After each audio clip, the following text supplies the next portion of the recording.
ทานผู้มีเกียรติทานหญิงทานสายพี่น้องชาติแทบแผงในนับถือปีนี้เป็นปีครบรอบ50 ปีที่พวกเขา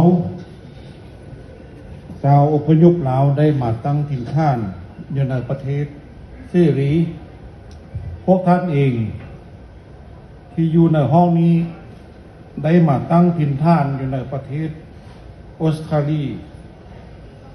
สถานการณ์พิเศษอันนี้พวกเขาได้เริ่มฉลองมาแล้วในวันเสาร์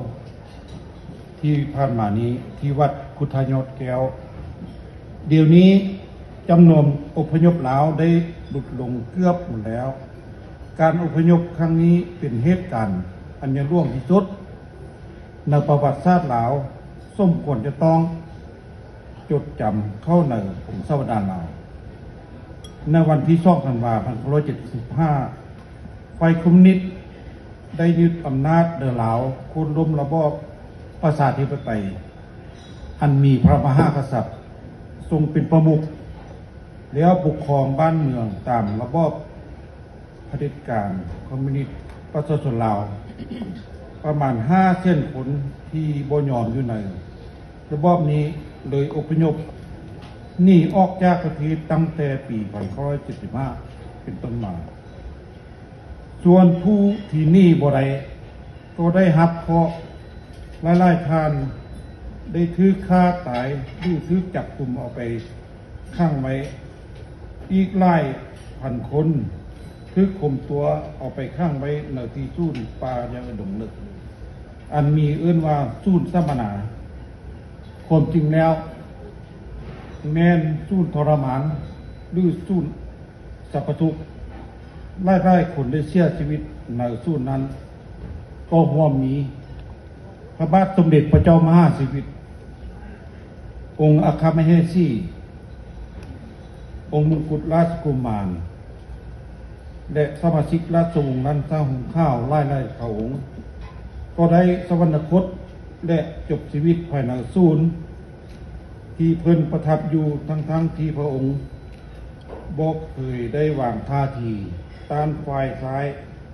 แต่กงกันข้ามนโยบายของพระองค์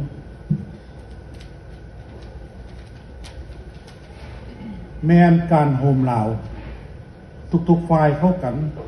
พระองค์ได้สุกยูการสร้างตั้งรัฐบาลผสม3 ฝ่ายหลายครั้ง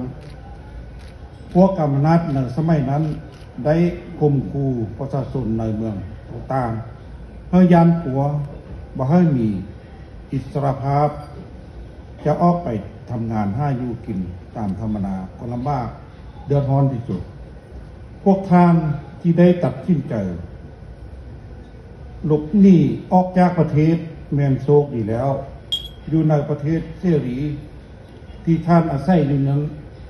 มีหมดทุกสิ่งทุกอย่างทางวัตถุและทางจิตใจอันนี้จะพาให้ชีวิตอยู่เย็นเป็นสุขได้พวกท่านเองจึงได้ตั้งถิ่นฐาน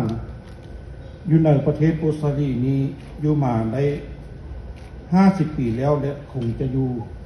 ต่อไปแต่โดนปันเดอร์ก็ตามเขาก็ยังเป็นห่วงเป็นใยนำประเทศเขานำพ่อแม่พี่น้องลูกๆหลานๆที่อยู่ในประเทศปุ่นท่านผู้มีเกียรติเพื่อนพี่น้องผมทราบจับแหลกและนับถือในเวลานี้แม่นบุญปีใหม่ลาวประชาชนลาวในนอกประเทศทั่วโลกกำลังฉลองปีใหม่ในบรรยากาศอันมนต์ชื่นด้วยความหวังอันดีเพื่อตนและเพื่อครอบครัวในโอกาสวันสังกัดสังขารขึ้นปีใหม่เปียราศีมาเป็นปีมะเมียหรือปีมาพุทธศักราช